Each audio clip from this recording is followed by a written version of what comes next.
ব্রাহ্মণবাড়িয়ার নাসিরনগরে প্রবাসীর স্ত্রীর সঙ্গে মাদ্রাসার সুপার জহিরুল ইসলামের অন্তরঙ্গ ভিডিও ফাঁস। প্রথম পর্বের পর অগ্রযাত্রা প্রতিদিনের হাতে এলো ভিডিও চিত্র। নারী কেলেঙ্কারি ঘিরে এলাকায় তীব্র ক্ষোভ। বিস্তারিত দেখুন ব্রাহ্মণবাড়িয়া থেকে রাফিউল ইসলামের পাঠানো ৩ পর্বের ধারাবাহিক অনুসন্ধানী প্রতিবেদনের দ্বিতীয় পর্বে। নাসিরনগরের খান্দুরা ইসলামিয়া দাখিল মাদ্রাসার সুপার জহিরুল ইসলামের বিরুদ্ধে নারী কেলেঙ্কারির অভিযোগ আরও শক্ত হচ্ছে। প্রথম পর্ব প্রকাশের পর অগ্রযাত্রা প্রতিদিনের হাতে এসেছে এক প্রবাসীর স্ত্রীর সঙ্গে তার অন্তরঙ্গ মুহূর্তের একটি ভিডিওটি ফাঁস হতে এলাকায় ব্যাপক প্রতিক্রিয়া শুরু হয়েছে। স্থানীয় সূত্র জানায়, ভিডিওতে দেখা যাওয়া ব্যক্তিকে সুপার জহিরুল ইসলাম বলে শনাক্ত করছেন একাধিক ব্যক্তি। সংশ্লিষ্ট নারী একজন প্রবাসীর স্ত্রী এমন দাবিও উঠে এসেছে। আসসালামু আলাইকুম।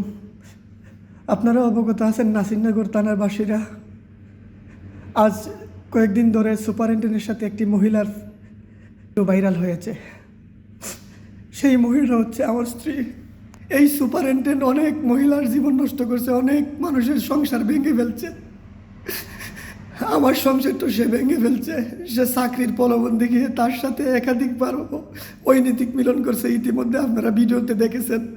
ভিডিওটি সামাজিকভাবে ছড়িয়ে পড়ার পর শিক্ষক, শিক্ষার্থী ও অভিভাবকদের মধ্যে তীব্র ক্ষোভ তৈরি হয়।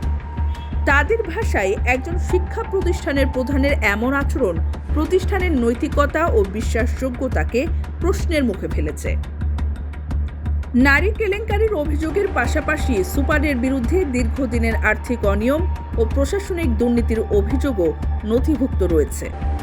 2024 সালের 27 আগস্ট তারিখে উপজেলা নির্বাহী কর্মকর্তার কাছে শিক্ষক কর্মচারীরা লিখিত অভিযোগ দেন।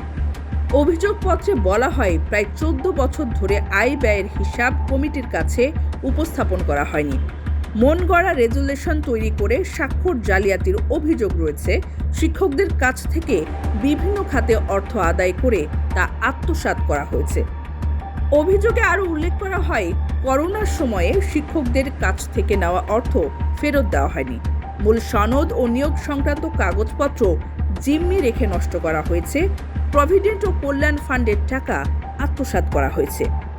শিক্ষক কর্মচারীদের মানসিক ও শারীরিক নির্যাতন, অকথ্য ভাষায় গালিগালাজ এবং নিয়মিত কর্মস্থলে অনুপস্থিত থেকেও হাজিরার স্বাক্ষরের অভিযোগও রয়েছে।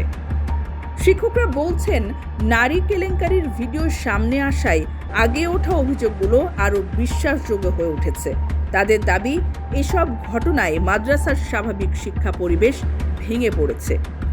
এ বিষয়ে সুপার জহিরুল ইসলামের সঙ্গে যোগাযোগের চেষ্টা করা হলেও তিনি কোনো মন্তব্য করেননি। এর আগে তিনি অভিযোগগুলোকে ষড়যন্ত্র বলে দাবি করেছিলেন। উপজেলা প্রশাসনের একটি সূত্র জানায়, ফাঁস হওয়া ভিডিও সহ সব অভিযোগ গুরুত্বের সঙ্গে যাচাই করা হচ্ছে। সত্যতা নিশ্চিত হলে আইনানুগ ব্যবস্থা নেওয়া হবে। এলাকাবাসীর দাবি, দ্রুত নিরপেক্ষ তদন্ত করে সত্য উদ্ঘাটন এবং অভিযুক্তের বিরুদ্ধে কঠোর ব্যবস্থা নিশ্চিত করা হোক, যাতে শিক্ষা প্রতিষ্ঠানের মর্যাদা রক্ষা পায়। অগ্রযাত্রা প্রতিদিন নির্ভীক প্রত্যয়ে উজ্জীবিত।